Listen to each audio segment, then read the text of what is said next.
good, Tenu? The top G Warframe is here with the Incarnon Anku. The latest Echoes of the Viri new Incarnon weapon is here. So, this weapon I'm gonna give you guys two builds. One is light build, which means like light builds, condition overload, fury, whatever, you know. And the second build is gonna be a heavy build.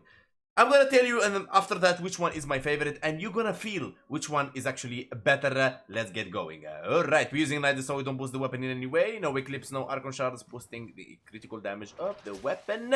Let's get 6 combo multiplier to activate our Incarnon weapon, and here we are. Now you already see the weapon doing a red damage, orange, and it is very good. But actually, it's just like not as good as I expected and it's intended to be.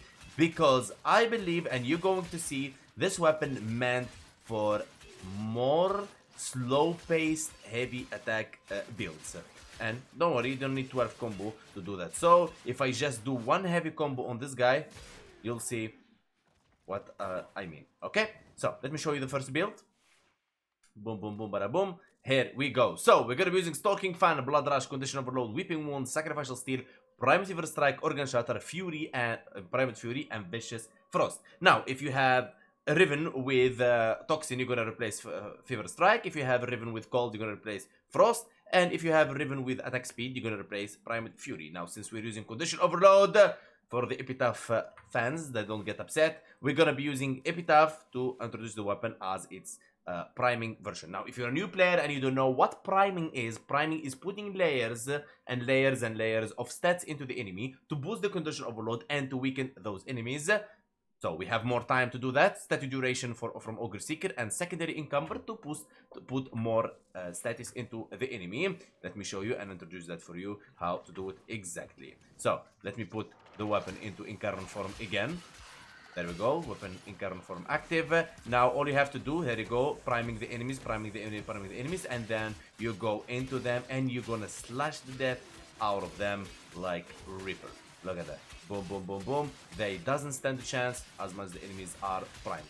Look at that. And still, as you can see already, that even with priming, some of them are surviving because this is not the weapon how it meant to be used. You wanna know why? Let me show you the second build. Let's go. Alright, the Heavy S+. Yes, let me show you. Just hold tight in there. Don't go anywhere. Heavy Corrupted Gunners. Boom. Level 195. There you go. Steel Path version. Activating Incarnon form. Now what you're going to see is heavy attacks. This is what looks like heavy attack, wind up speed, full maxed out. Even the perk of the weapon, it actually boosts that. Now, what is faster on killing as a KPS, kill per second? This one or the other one? And now, if we prime those enemies, before priming those enemies, let me tell you something else. This is the build we're going to be using. Stalking Fan, Primed Pressure Point, Killing Blow, Corrupt Charge, Sacrificial Steel, Prime Fever Strike, Amalgam Organ Shatter, Gladiator Might, Vicious Frost. The reason we're using Amalgam is because the 60% heavy attack wind up speed and the Killing Blow 60% heavy attack wind up speed, and Sacrificial Steel heavy attacks will do 2 times critical chance. Now the argument here going to be about Primed Pressure Point, as some of you would like to use Condition Overload, which is no problem at all with that. So let's try it out. Alright, but Condition Overload always require priming those enemies, okay? Let me gather them around. Boom, boom, boom, boom. Getting the Incarnon form active. And then, here we go, priming the enemies. And then going with heavy attacks. And as you can see, all of them are almost dead. Look at that. Slash, always in there. You saw that 300 something puncture? There you go. This weapon is meant for this. As the heavy attack slash, there is no way they surviving that slash. Look at that. Boom, dead, easy. Okay, so slash them, put them down, easy as that. Okay, so let's talk about the perks. First perk, of course, reaching 6 combo multiplier, 100% melee damage, 20% sprint speed, 20% bullet jump. The perk evolution number 2, we're gonna go about increased damage by 20 with melee weapon equipped, 40% attack speed. Now moving to evolution 3, 60% heavy attack wind up speed. Even DE left this for you as a clue, as this is the weapon how it's intended to be. So you're gonna have 40% attack speed and you're gonna have 60% heavy attack wind up speed. It works very good. You don't feel actually you're doing heavy attacks. You're gonna be doing very good with it. And here we have balance to increase critical chance 6%, increase critical chance by 14%, which will help you out.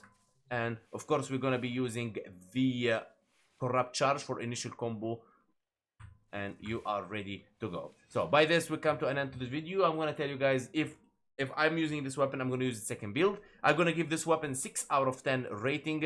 If you don't, there is many melee weapons can outplay this melee weapon, and the Scana, the Incarnon Scana, and the ceramic dagger will outplay him as a stat stick. So what's left for me? I hope the E works out a bit on this weapon to make it a bit enhanced as Incarnon weapon. I want to say, guys, thank you so much for watching. Don't forget sub, comment, and like from the heart. Big love, and I see you next time. And by this, we came by this, I did the 5 Incarnon weapons already for you guys. All the Incarnon weapons in the channel, or you can check the pinned out comment that I'm going to leave for you down with the links for all the Incarnon weapons, if that's what you're looking for. See you next time.